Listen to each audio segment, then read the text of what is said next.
Miguel Doronila. Miguel! Hello po. Grabe naman si Miguel. Ang lalim ng boses, no? Saan mo hinuhugot yun? Dito lang. Saan? Saan? Yeah.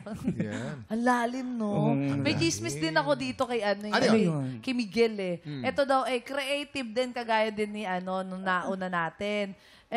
Nagpipinta siya ng mga bags. Yes po, actually I am very inspired by Miss Hart. And of course, ayun, beside from painting bags, yung kasi nagigig ako. So yung mga bar na kinakantahan ko, may nirarakit ko rin minsan yung walls nila, gumagawa ko ng mural. Ano kayo sa mga visual artist? Yes po. So minsan, diba, syempre mag-i-start ako ng umaga, tas hapon, tapos may 1 hour ako niyan to prepare. Magta-transform na ako, nasa stage na ako naman yung kakanta. Galing. Whole day pala siya nagtatrabaho. Oo. No? Lahat na lang pinasok mo. Oo, ganun diba? talaga.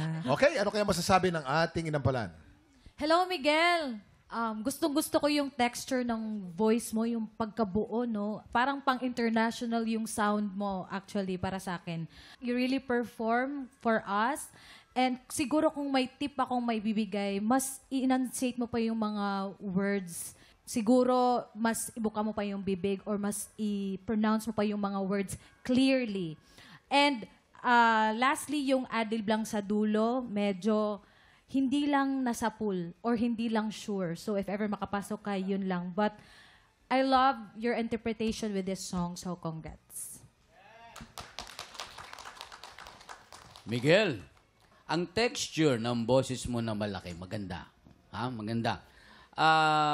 Ginagamit mo siya in such a way na yun advantage mo. Meron kang mataas na ginawa, yung binulong mo yung forevermore.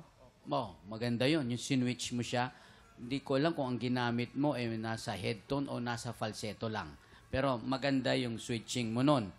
Yung malaki mong boses, medyo gamitin mo ng mas madalas kung yan ang pipiliin mo.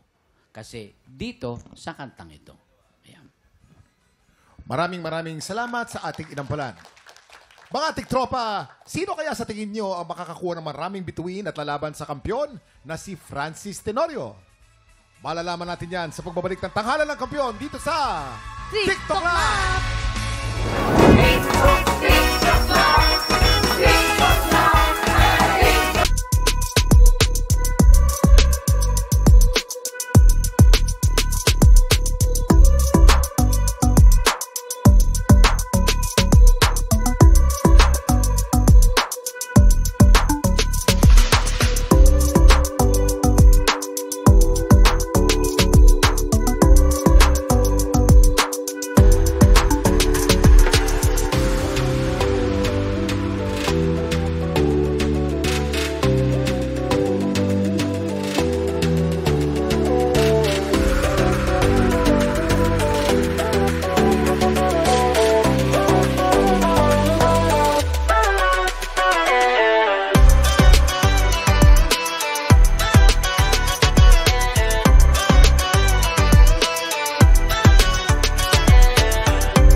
Tropa, pinanood mo hanggang sa dulo itong video na to, very good ka! For more happy time, watch more TikTok Lock videos on our official social media pages and subscribe to GMA Network official YouTube channel.